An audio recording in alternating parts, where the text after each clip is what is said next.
ত্রিপুরা খ্যাত মজুর ইউনিয়ন দিচ্ছে রাত, সারা ভারত কৃষি শ্রমিক ইউনিয়ন দিচ্ছে রাত।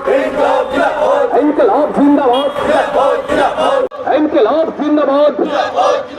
রেগার নাম পরিবর্তন করা যায় না, যাবে না। রেগার নাম পরিবর্তন করে রেগা শ্রমিকদের দুর্বল করা যায় না, যাবে না। রেগার নাম পরিবর্তন করে রেগার শ্রমিকদের বুকা বানানো যায় না, যাবে না। ইনকলাব জিন্দাবাদ, ইনকলাব জিন্দাবাদ। ত্রিপুরা খ্যাত মজুর ইউনিয়ন দিচ্ছে ডাক, ত্রিপুরা খ্যাত মজুর ইউনিয়ন দিচ্ছে ডাক। মনরেগার নাম পরিবর্তন করে রেগা শ্রমিকদের বুকা বানানো যায় না, যাবে না। মনরেগার নাম পরিবর্তন করে দেশের মানুষদের বুকা বানানো যায় না, যাবে না।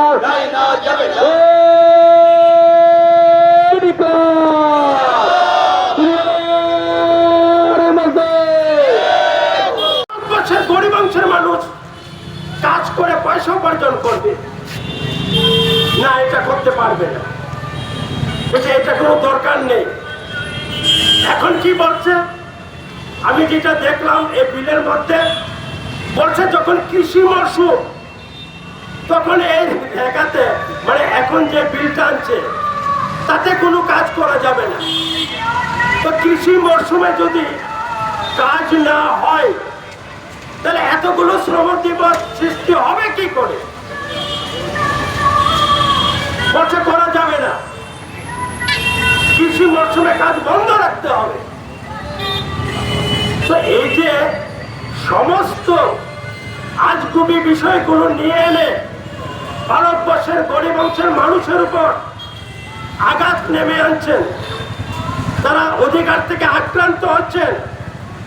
এরই প্রতিবাদে খ্যাত মজুর, সারা ভারত কৃষি শ্রমিক ইউনিয়ন এবং গোটা দেশের সংঘর্ষ কমিটি আজকের দিবসটা প্রতিবাদ দিবস হিসাবে আমরা পালন করছি।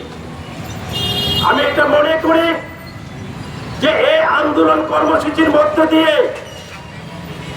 এই জনবিরোধী জনস্বার্থের পরিপন্থী যে বিল এটাকে রোধ করা সম্ভব নয়। যদি গোটা দেশের আমাদের রাজ্যের গরিব শ্রমজীবী অংশের মানুষ সহ সকল দেশপ্রেমিক জনগণ এগিয়ে না আসেন, এ বিলকে রোকা যাবে না। তার জন্য গণ আন্দোলন সৃষ্টি করতে হবে। তার জন্য গোটা দেশ এবং রাজ্যের সকল স্তরের মানুষকে এগিয়ে আসতে হবে। এই আহ্বানটুকু